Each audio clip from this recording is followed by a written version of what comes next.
This is Jessica Williamson, and you're watching ZapRoot.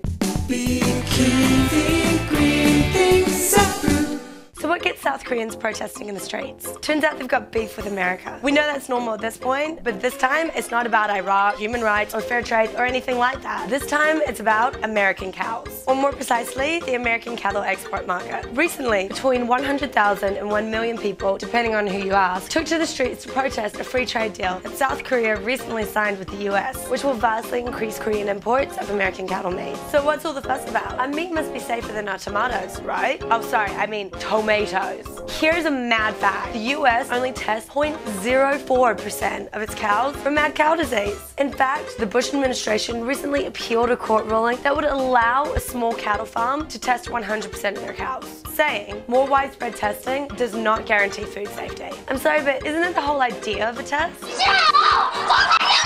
She seems to think so. In a recent report by the Netherlands Environmental Assessment Agency, the #1 carbon dioxide emitter is now China, which emits 24% of the world's greenhouse gas compared to the US's meager 21%. Preparing for an Olympic showdown, the US responded with an aggressive press release. Despite any rumors you may hear to the contrary, the US still and always will be #1. We will beat those Chinese if we have to issue a Hummer to every American man, woman, and child. You just don't know who you're messing with. CO2 is as American as apple pie.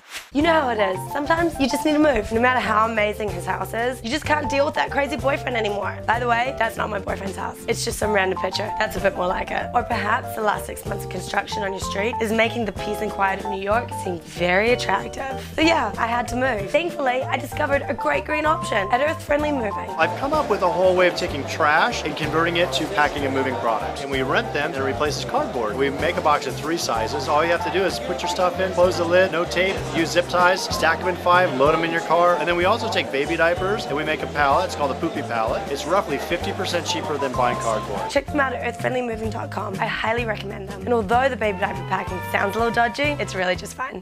Want some free stuff? Well, buygreen.com is looking to give it to you. Sign up on our community site, add a blog entry. You can use pics and videos, and the best blog entry this week will receive this. Sponsored by buygreen.com. And don't forget, there's a link in our show notes.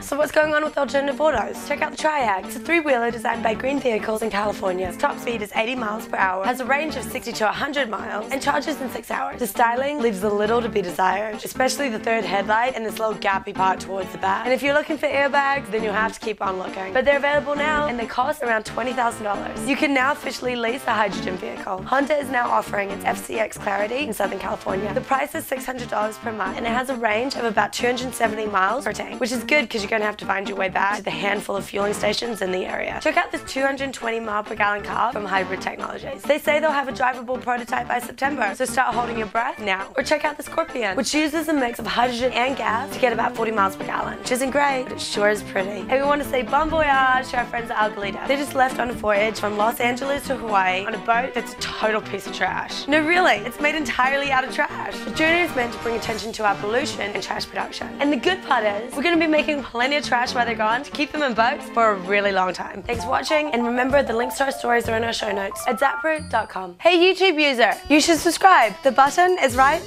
over here. Seriously, this button's all over the place.